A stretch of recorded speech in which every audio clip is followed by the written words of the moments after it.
What's up, y'all? It's your boy Tay Day all day, back again with another episode of the feed.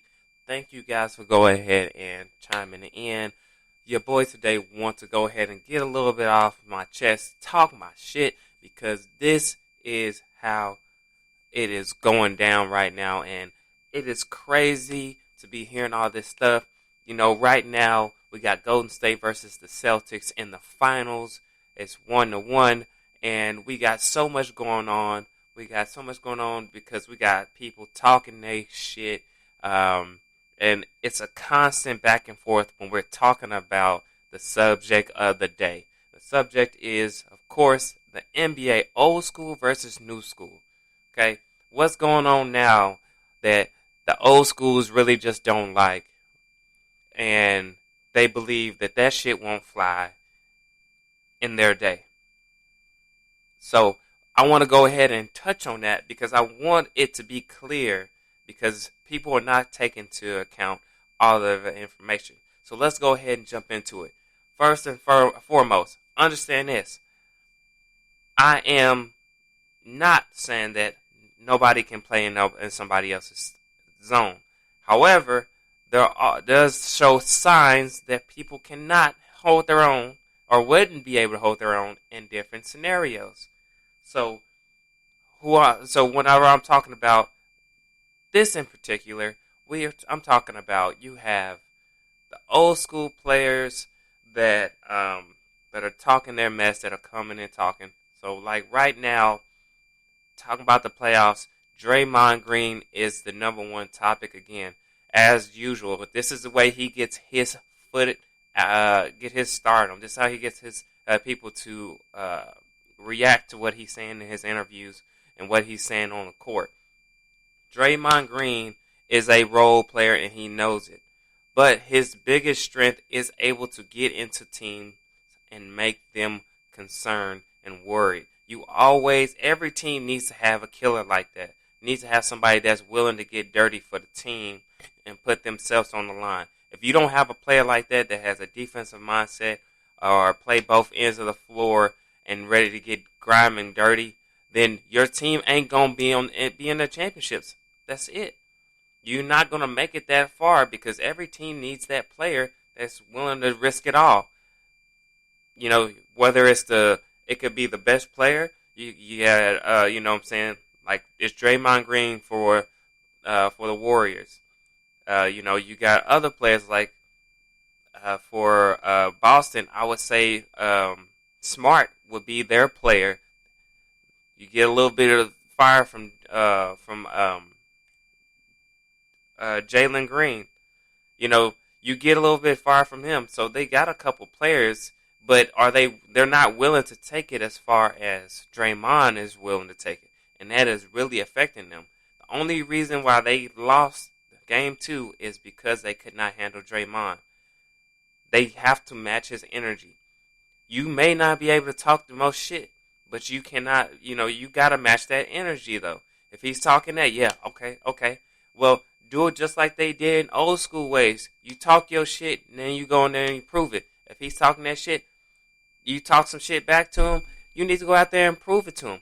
Go dunk on somebody. Go throw a oop. Cross somebody over. Make a couple of dime passes. You got to get the crowd into the game. You got to get people. And even if you're not at home, you got to dominate. You just got to have that kill mentality to turn whatever he's saying to you into fuel so that you got that energy and you got that discipline to go ahead and get defensive stops, knock down 3 open shots, whatever it may be. So you got to have that. But as far as it goes, when it goes down to old school versus new school, quit saying that old school players can't play in new school day and vice versa. I don't want to hear this shit no more because there's too many variables that play into this. When we're talking about Michael Jordan or shit, as far as we can go back to Hakeem, any of those old players, I can't even think about them right now. It's too early for me. But any of those older players that played back in the 80s, 90s, you're talking about these players can't play in 2022. They couldn't handle it. you gotta think there's more variables. The variables is that these are the people. Maybe not. Maybe they do need more skill. Like Draymond made the comment that they're gonna need to be way more skilled to compete in today's sports.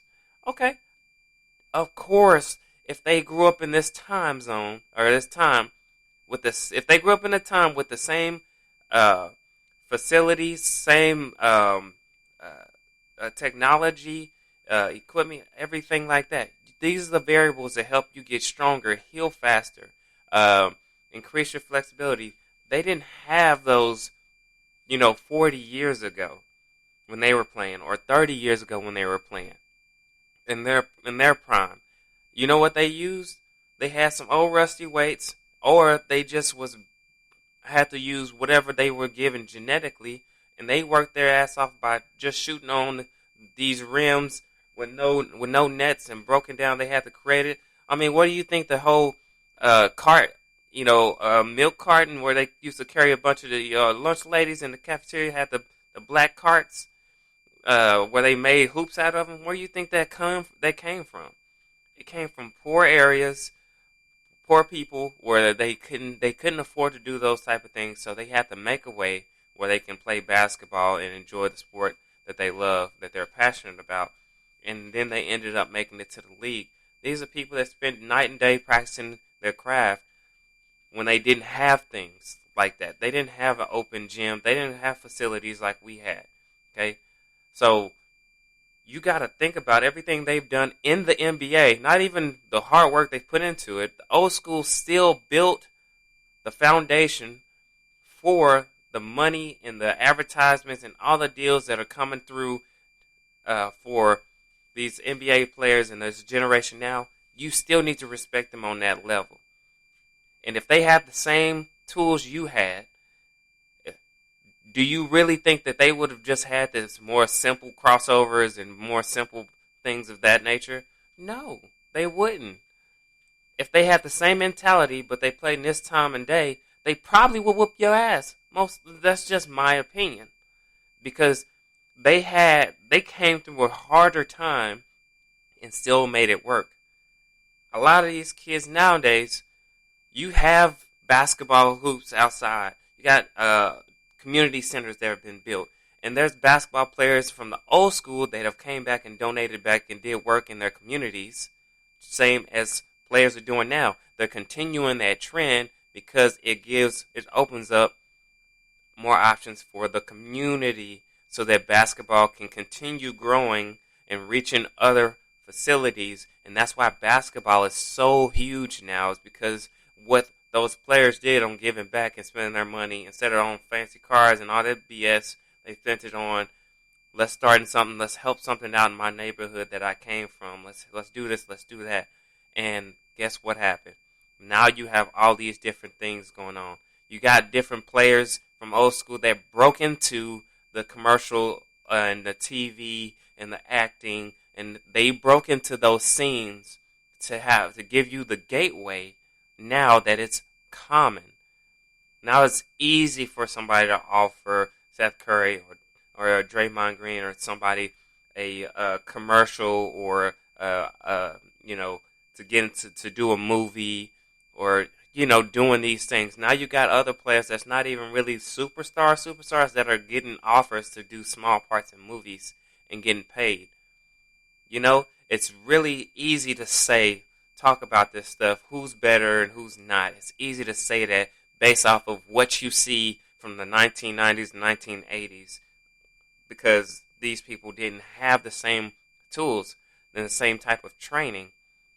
So it ain't no comparison. It's just like comparing Michael Jordan to LeBron. It's not any comparison, okay? Body types were way different. Look at the body types back then. Shaq really is the one person that really blew that up, where he was just a thick and tall. He was just a one of a kind that came in the league and destroying people just like he did in high school.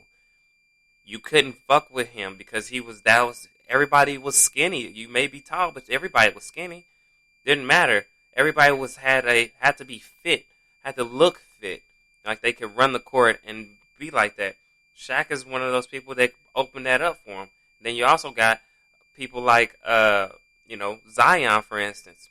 He's a tall guard, but dude's, 270, 280. So, or even maybe even more, even higher than that number. But you got to realize that these people are the ones that built your foundation. Respect them. If they feel like they could beat you, remember that's their competitiveness talking, their ego out there, because in their time they was superstars just like you are in your time. So if they're talking that shit, whatever, saying that, hey, that shit wouldn't fly back in my day, you'd get punched. Nobody's ever saying that you wouldn't try to react and try to punch them back. We're just saying that either you're gonna have to make a choice. If you performed that action and showed that type of attitude in the 1980s and the 1990s, you would have got punched in your damn mouth because they wouldn't be taking that shit. You wrestle with them on the floor, you doing all that flopping shit, you wouldn't, you're gonna they're gonna put hands on you. That's all they're saying. So most likely you won't talk that much shit because guess what? Back in the day, people can put hands on them and they only suspended for a couple games or so. Or people can shove each other and do these things. Nowadays they're immediate technical fouls. The reason why the game is so easy for you to survive and build longevity into the game now, where people can last longer and not as hurt and don't get hurt as often. More of the injuries now in the NBA are just from exhaustion, or you pull in, you snap your ACL because of just exhaustion or something, like you tear a muscle, something like that. Not a lot of intentional fouls are putting people out. I know that Gary Payton, he got hurt. Those are rare occasions now. Those are not a every game thing for every team. You have good matchups, and then you got some matchups where some shit's gonna go down, because every time it does. And guess what? All those players show up. Plus, these players today don't play 82 games.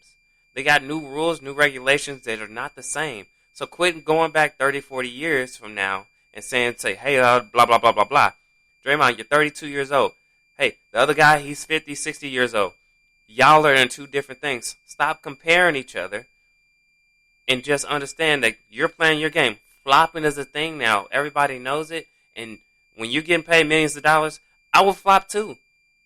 I need to draw these fouls. I need to put my team in an advantage. You do what you got to do. I don't care. It's just like, people say, oh, Chris Paul always flopping about it's getting hit in the nuts. Hey, it works. That's how you know he's always doing it, because he always draws that foul, even if he doesn't really get hit in the nuts. Today's game is what it is. Okay?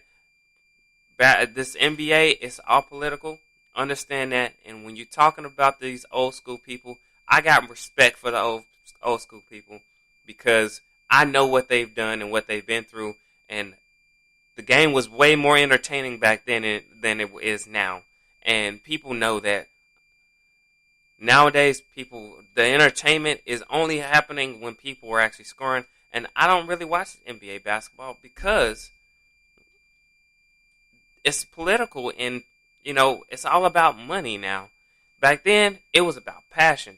They played because they loved the game, and people was out there to make sure that their name was all about respect. It was just like street ball. I'm not saying that I wanted to go back that way, but I do think the game can allow a little bit more physicality going on, and people need to toughen through it, because the mentality that Draymond may have right now is not going to match up with what they have, because all they're going to be like is saying, okay, all right, little dude, bet, boom. Then they're going to start playing harder, and they push each other to get better.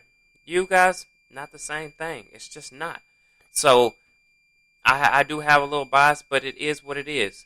But please understand, old school versus new school is not a discussion. Just like Michael Jordan versus LeBron James, not a discussion. Two different eras, two different regulations, too many variables to actually sit there and say who's better, who's not. Thank you guys for going ahead and listening in to my live stream that I did for you guys today. I hope you guys listened in, and give me your comments, share this video. But today is Out.